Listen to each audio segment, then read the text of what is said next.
Cool, filming.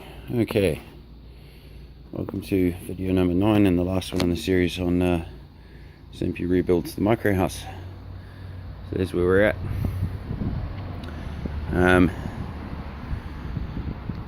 Over the next wee while I'll probably get a potted plant or something to borrow one from out the back to weight this line off. Currently it's just 2 used up paint cans full of water for weight. Everything else is anchored off to handy bits of fence and things like that. So I got this poly tough super industrial UV resistant blah blah blah expensive tarp. It's green on the top side, as you can see there. At some point I might throw some bits of branches and stuff on top of it and give it a bit of a light coat with black spray paint, so we've got a sort of green black camouflage design on it, which should be quite cool. For now it works though good. First night that I had the exterior structure done, I'd moved my stuff and we did get some rain. I had a big storm actually, and I got a small leak just dripping that came in through here somewhere. My idea of getting the roof sort of bent so that water would run off, it wasn't quite enough bend, so what actually happened is the water ran to just about the edges of the roof where I wanted it to, and then it stopped and pooled.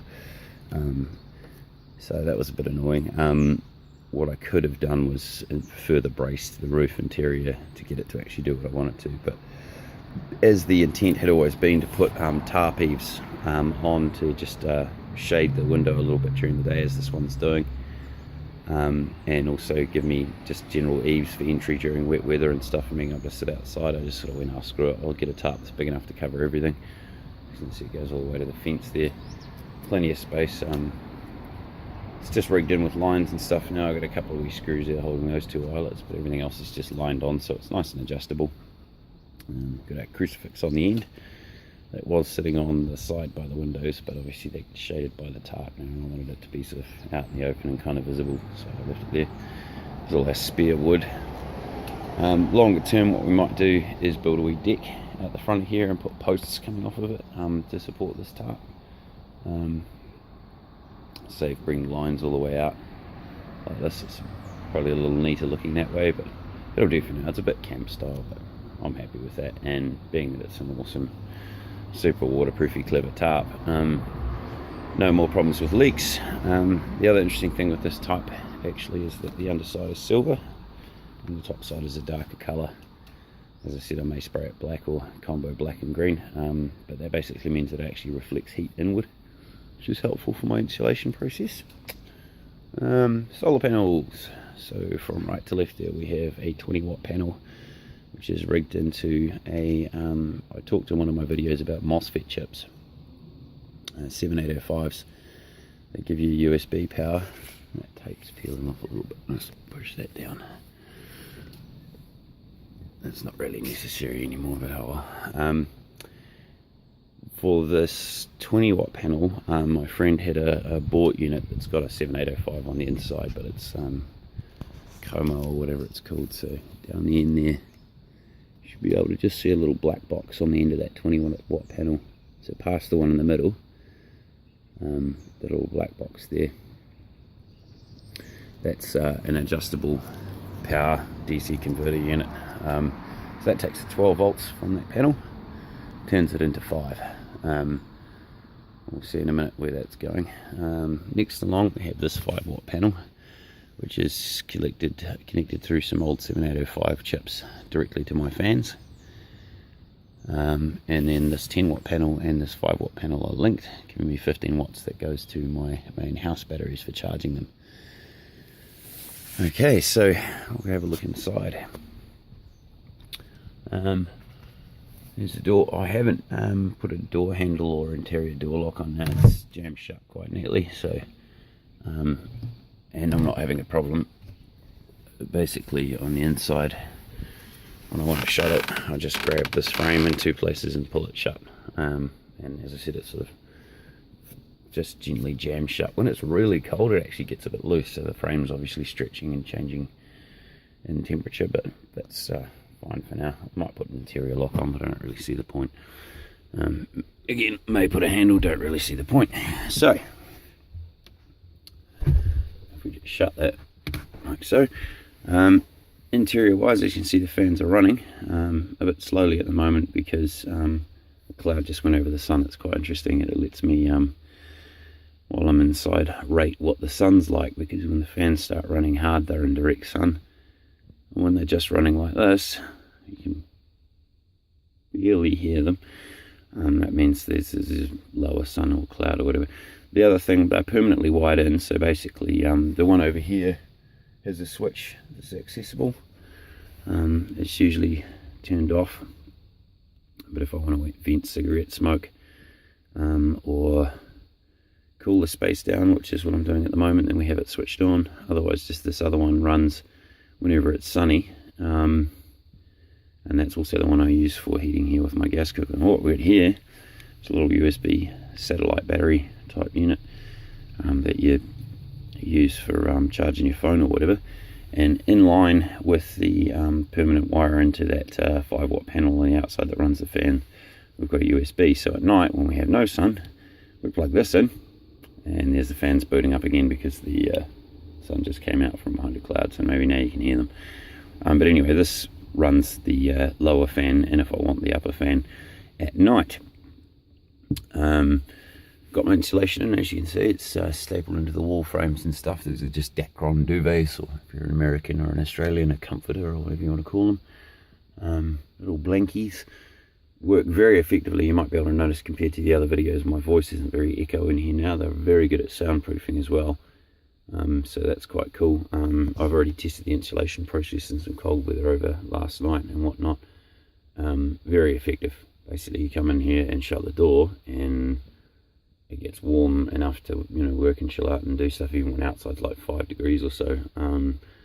Just as is. If I want it to be nice and warm, and I do try to keep the World Health Organization recommendations here, which is 20 degrees and about 40% humidity, so I think it is. Humidity's probably a bit up. I'll go check that again in a minute. So basically, I run this gas heater now. I only have to run it for like I told me the other night, about 3 minutes, and it goes up to 21 degrees in here, and it stays within 18 to 21 degrees for hours, just with me in here. So the insulation's working really, really well, which is great. Around this side, the insulation rolls up against the windows, and I've just got these old tabs, Velcro tabbing from, I think they were a radio pack closure on an old military pack of mine or whatever. But you know, when I get old packs that I'm not using anymore, I strip all the belts and buckles and tabs and bits and pieces off them and shit for use. So that just came out my sewing kit, and that rolls that up, as you can see, against the wall over there. This line here is coming off that 20-watt panel on the little Como DC converter thingamajigama to a micro USB. So that's for charging during the day, charging my phone and my headphones, and also my backup USB battery, which by the way I'll just put on charge now while I'm using the phone for other stuff. Plug that in and wait for the red light. You can just see there's not a lot of amps coming out of that panel at the moment because we're not very good for sun, but that'll give us a bit of extra boost. Down here is where the AGM battery from my old solar system is on charge. This one's just gone on charge. The other one charged up this morning. And yeah, with that 15-watt panel, they take about 4, maybe 5 hours of, as you can see, direct sunlight to charge. So basically, while I'm asleep, I run a night shift, so I usually get up at about noon, go to sleep very, very early in the morning, so 3, 4 in the morning-ish, sometimes 5, or sometimes I just don't. So basically, while I'm asleep anyway, that one of these gets plugged in overnight. There's always plugged in when it's not in use to charge up. Once I start regularly having them both fully charged and ready to go, I will probably make a wee converter so I can take this plug here and shove it through another USB thingy for further USB charging or something, but for now it's fine. Okay, so over here we've got a nebulous crap table with my coffee on it, which I'm just going to have some more of. Got some parts from model aeroplanes. I didn't have shelves big enough to hold that long stick stuff, so that's just leaned over there. Shoes and socks. This cubby is just nebulous crap, you know, jackets and things like that, and then the bottom of it is all bagged up as all my tattoo equipment that I don't very frequently use, but still there. I'll probably get into tattoo more regularly later this year, but at the moment I'm focused on other artwork. This cubby holds all of my spare pack survival equipment and my basic go bag for just day stuff. As you can see, my headphones sitting on the top there. It's got all my chargers, toiletries, medicines, some wet weather gear, stuff like that. So generally I go out walking anywhere, I'm always carrying this backpack. It also handily holds all of my art gear for when I'm doing that. Transport wise, up here we've got the gas cookers case, which is currently holding all my pots and pans and cutlery and things like that, apart from that plate that's sitting on the top. Bit of food storage, gas storage for the heater, and my little pocket hand warmer for super winter, which I still haven't started using yet. I read a bunch of really cool reviews on those things on the internet, so thanks for that, Dad. I will get some lighter fluid for it soon and get that running. Interesting bit of random science there. It doesn't run by burning. You light it to start the reaction and then you blow it out, and basically it's got a weird little platinum element thing in there, and there's this kind of a chemical reaction that occurs when platinum is exposed to alcohol and slightly heated. It has a chemical reaction. It's like a catalytic reaction or whatever it is, and it creates heat chemically for hours and hours and hours. I think that thing will run for, I can't remember what it was, but it was like most of a day. So yeah, that's out of it. This cubby's not full, but that's just parts for drones and some tools and some radio control stuff. Same with this cubby over here. So aeroplane I've got in progress, and a few bits and pieces and bobs and stuff that we use for electronics and whatnot. This cubby down here holds my batteries, so that one's a fully charged battery on set at the moment. The system's been described in the other stuff before. This is a little bag I'm using for pencil shavings and stuff, and a bit of storage for foam, which will be used for some other projects I've got. So this cubby's basically spare space. The other battery does fit in this wee slot here when it's not on use, if it's fully charged. But as we can see, that's got two outputs, one for each of my lights, which I'll show you in a minute, and a USB output, which if I try to charge this phone off it tends to overload quite often, because this phone will easily pull 2 amps out, and that thing's sort of rated for 1, so it gets a bit upset sometimes when we do that. But it's great for charging small batteries and drone batteries and my headphones, which are Bluetooth. So yeah, that slot there is obviously a bookcase, and then that slot there's got all my art stuff in it, and then we've just got little Buddhas and ornaments on the edges of the shelves there. And down here we've got the cubby with got my clothes bag, as you can see, my towel, and other stuff. So up here we wired in one of our lights, and over there on the beam we wired in the other one. So I've basically got them pointing from an L-shaped sort of layout directly onto this area here, which is where I sit to work and just put my work on my lap.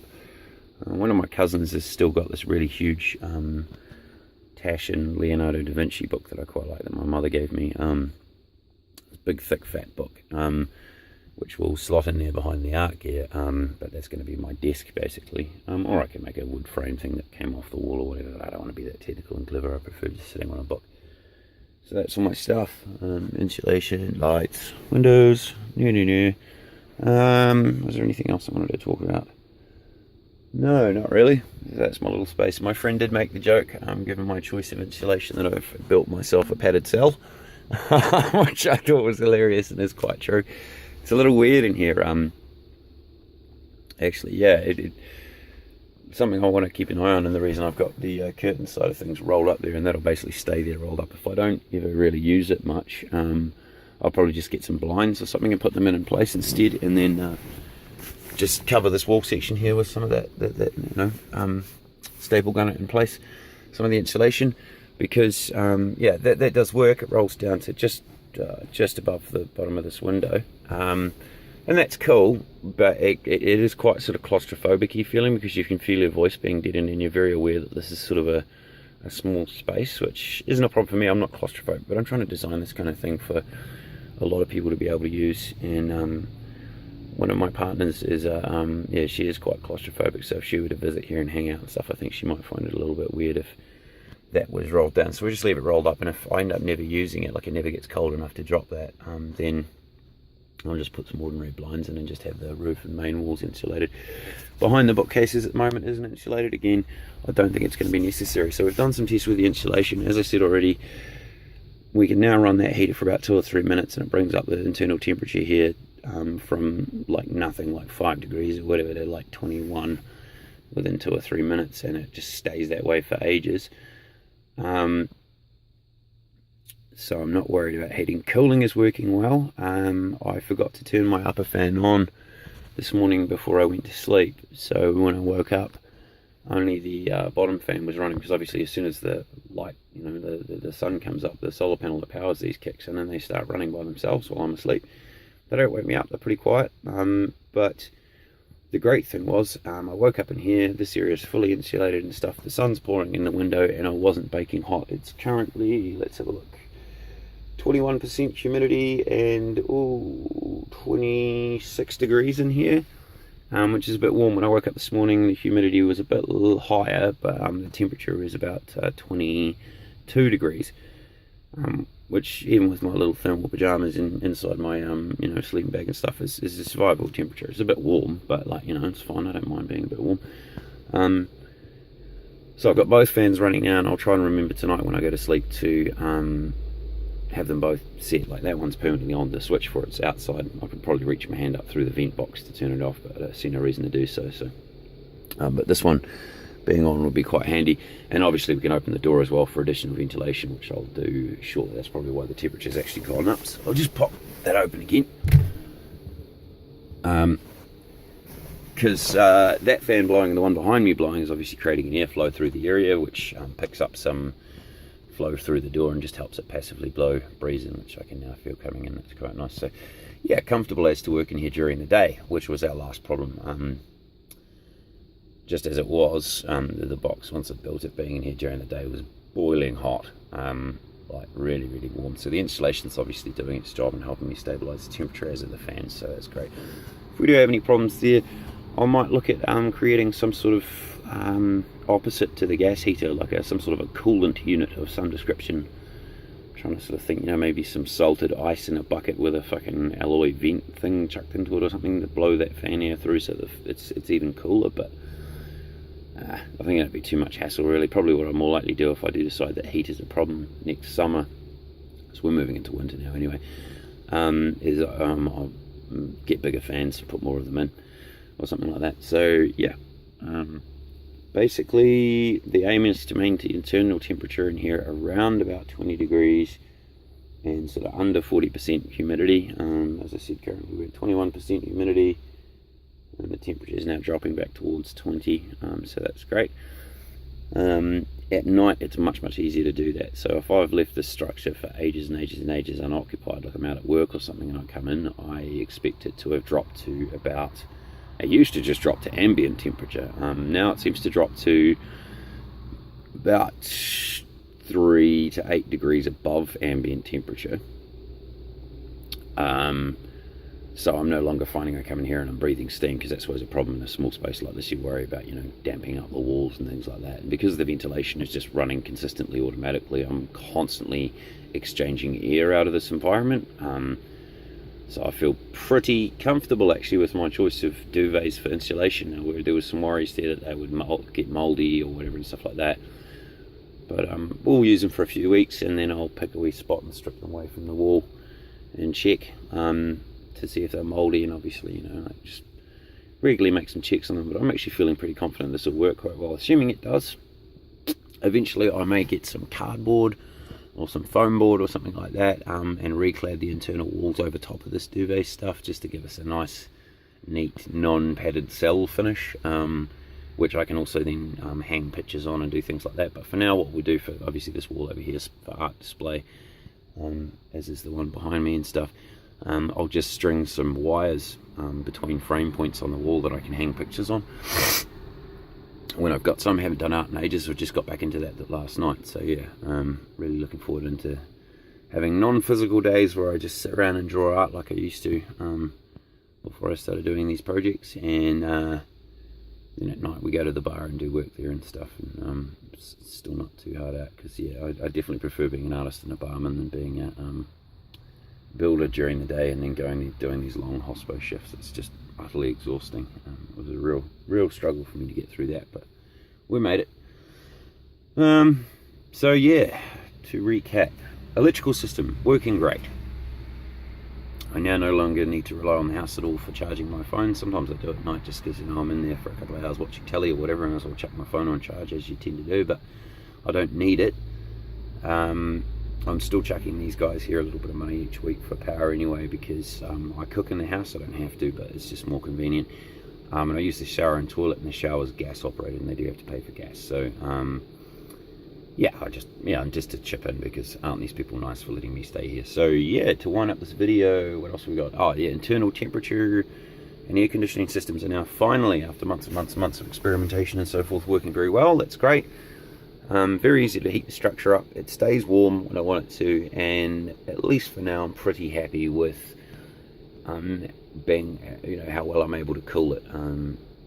Temperature, while I've been talking, has gone down to 19 degrees in here now, and that's just with having that door open, so that took 4 minutes, maybe 5.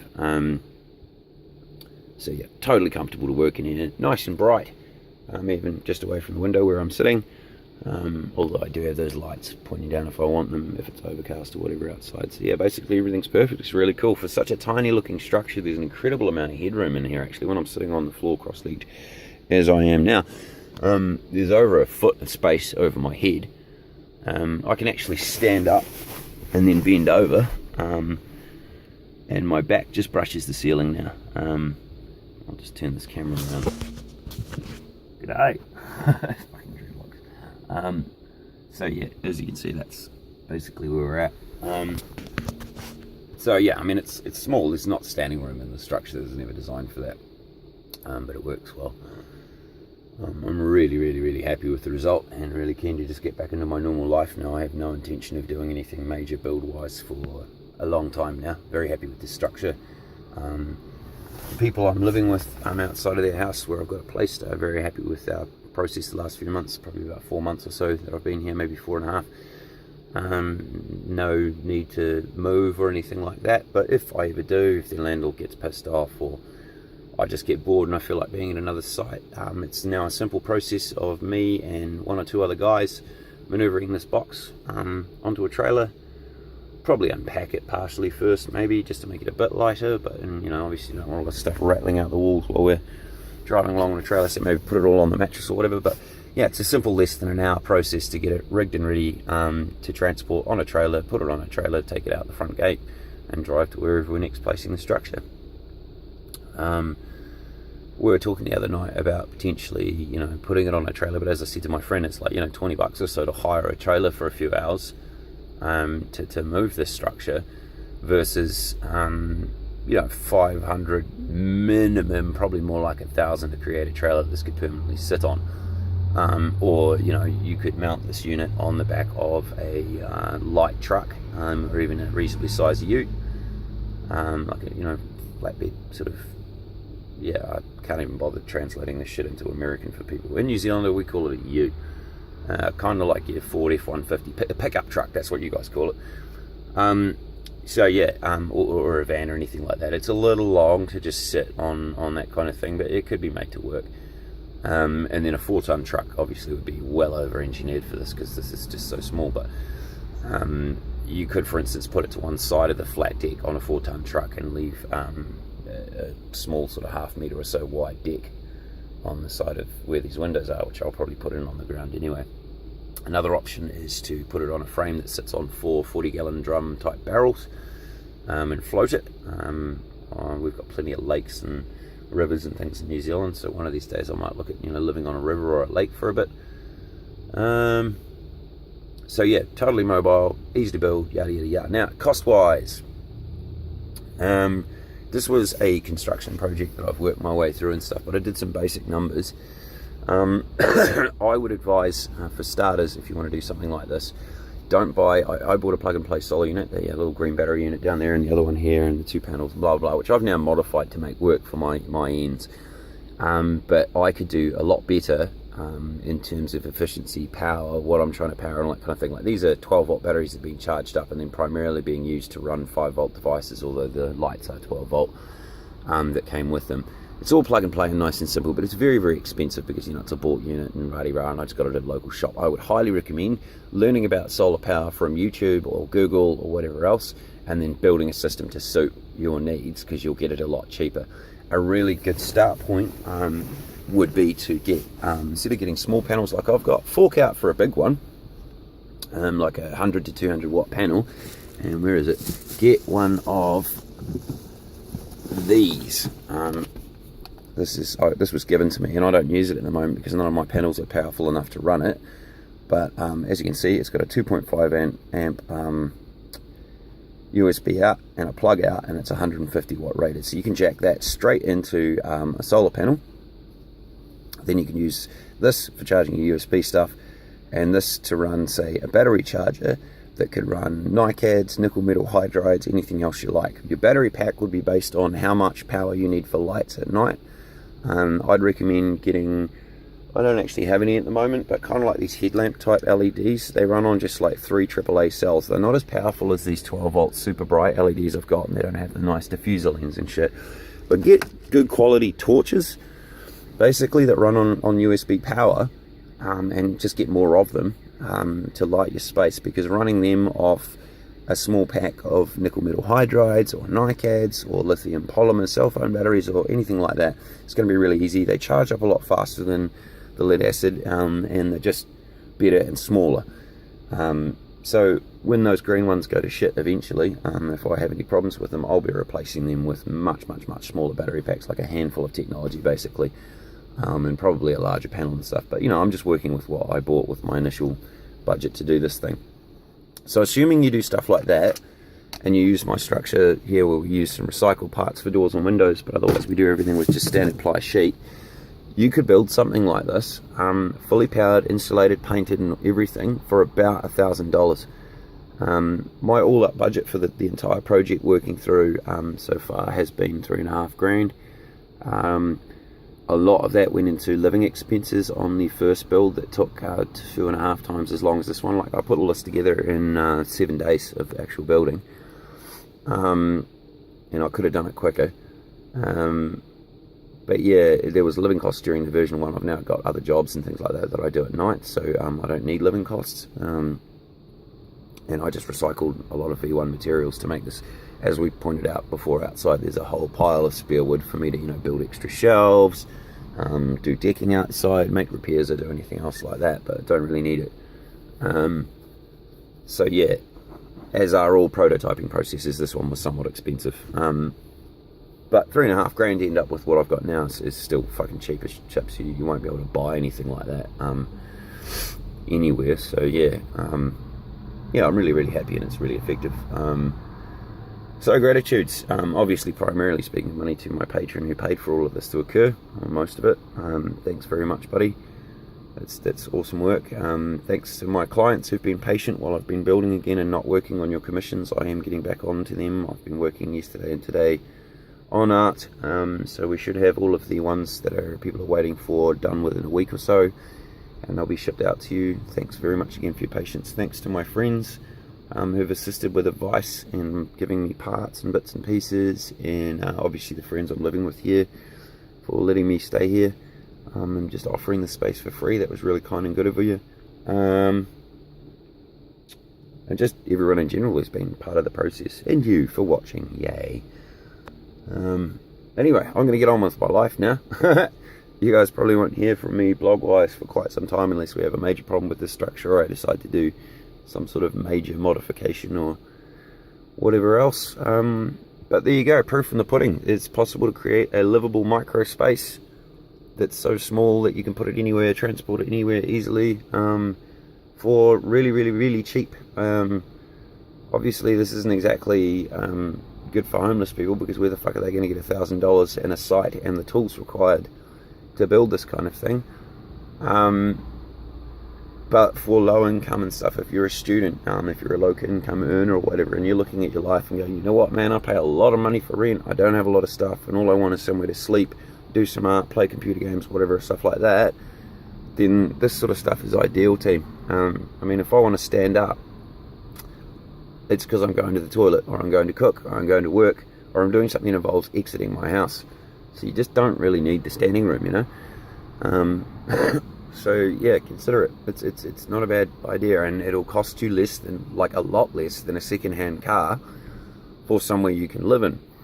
Ultimately, you can take some of the technology that I've used and actually use a car. A van or a station wagon or something like that could be converted with the duvet walls, although there's already a fair bit of insulation on those kinds of things. Additional fans, and and solar panel stuff. And the cool thing with a car is you've got a battery and an alternator and a bunch of running gear like that already, and you're mobile unto itself kind of thing.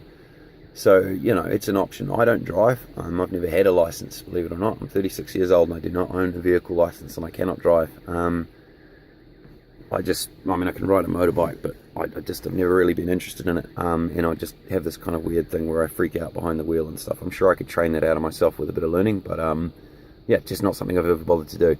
So this is a better option for me. Also, it has nice big windows, and there's just a few other elements to it that are a bit less like living in a car. But a car is an option, and you can use some of this kind of technology and layout that I've used to create a vehicle-based living system, equally with a boat, a small one or whatever. But boats and cars, there's a lot of law about where you are and are not allowed to park them. A lot of people are doing this thing they call stealth camper online, where they basically kitted out a van but made it look like a work van. I don't have to do that. Everything I'm doing here is legal. The height I'm at means I could go right up against the fence line anywhere on private land, and as long as the people that own said land are fine with it, then that's fine. I can live here. So yeah, it's a lot easier in some ways than doing a vehicle. But you could use some of the concepts. You know, I've talked a lot about using gas for heating and cooking and carbon monoxide, and how to sort of avoid that sort of issue set in some of the videos for this. So I hope that was helpful. I'm still, as you can see or hear, not dead, so my theories are working quite well. Wouldn't recommend using gas heat a lot, but with good insulation and ventilation you don't need to. So yeah, small amounts of gas heating just to boost the temperature of the space, and then you shut the door and it stays warm as long as you've got good insulation. So yep, that's me done, and that's quite a long video. So once again, thanks to everyone who helped or followed the project, or you know, other cool things like that. Cheers for watching, and hope you'll have a good one, and I hope this has been useful in terms of giving you some ideas on just how easily, cheaply and simply you can create yourself a permanent living space that's sort of off-grid and you know, not predicated on all this bullshit we get fed by society that says you have to work a job you hate until you're so old that you can't really do anything with your life, just so you've got enough money to pay a mortgage to a bank for a house that then a council tells you a whole bunch of stuff you can and can't do with, that weighs a huge amount of money. I mean, a huge amount of weight, costs a huge amount of money to upkeep and maintain, and is basically, when you think about it, far too big for what we really need. I mean, this space is tiny, but it's got all my gear in it and everything. I mean, I don't own a lot of stuff, but you could do something slightly wider or longer or whatever else for minimal extra expense for storing stuff. You can put big plastic bins outside to store stuff that you're not using all the time, like I do. I've got one 60-litre plastic tub out there storing all my tools. Although that can fit in here against the door if I happen to want to do that. There's still plenty of space left here for me to put more shelves in. So really, like, I know it looks like a tiny little cube space, and it is, but you can do a lot with it. And the big advantage you got is you got that tiny volume, so it's really, really easy to air condition. It's really easy to ventilate. It's really easy to keep warm or cool. Temperature's still down at 18 degrees, and oh no, it's gone up again. I was looking at the thing. It's gone up to 26 degrees because the sun's shining in, but yeah, that'll fix in a minute once my fans go. Yeah, the sun's come out, so the fans are going more. Oh, my humidity's gone down to 18%. That's probably why my voice is sounding a bit dry. Anyway, yeah, I can't say it enough. This is a really positive, cool thing for me, so thanks to the people who helped. But I think it's really worth a look for single person sleeping spaces. This is great for single working people, students, teenagers. You know, if you're still living at home and you're starting to think about, what am I going to do when I get out of here? Don't really want to live with my parents. I want my own thing. Create your own sleep out like this. You can do it with a part-time job. It doesn't require any majorly clever skills. The entire thing was put together with screws and a power driver. You can probably borrow that sort of stuff off your parents if you're a teenager or a mate who's in the trades or whatever. I would recommend getting some friends to give you a hand to do it. I deliberately went ahead and did almost all of this completely by myself, just to prove that you can. But it'd be an awful lot quicker if you got two people on site or more, and they've all got tools and each can build modules as they go. And you know, it just helps when you're holding things together and doing stuff like that. So yeah, really, really worth a look as a way to live. I'm loving it. Like, it's really, really cool for me. I, for the rest of my life now, have no concerns about where I'm going to live or how I'm going to stay. I've always got this at least at minimum. It'll last for ages now, the way I've put it together this time. Like, years and years and years. Like minimum sort of last plan on this is supposed to be about 5 years or so. The other one was a few months because it was designed to be taken apart once I'd figured out some more stuff. But yeah, this one, like, it's permanent.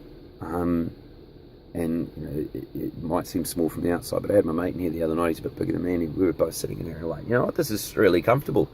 Like, it's just like sitting in a lounge, you know, and it's nice space and everything. And even with 2 or 3 people in here, it's just still, you can find places to sit and chill out and chat away, and yeah, it's cool. You know, if I wanted to put a big screen telly folding off the ceiling or other stuff like that, you know, and finding your way around construction, science stuff to do with, say, gas heating and not getting carbon dioxide poisoning, how to use and create ventilation, how to do solar panel, all that kind of stuff is easily available on Google and online. You know, if you know nothing at all about this stuff, you could still do something like this with, you know, just a bit of, you know, looking online and learning stuff, and then just get into it and learn as you go, like I did. I've learned a lot more about construction and whatnot as I went.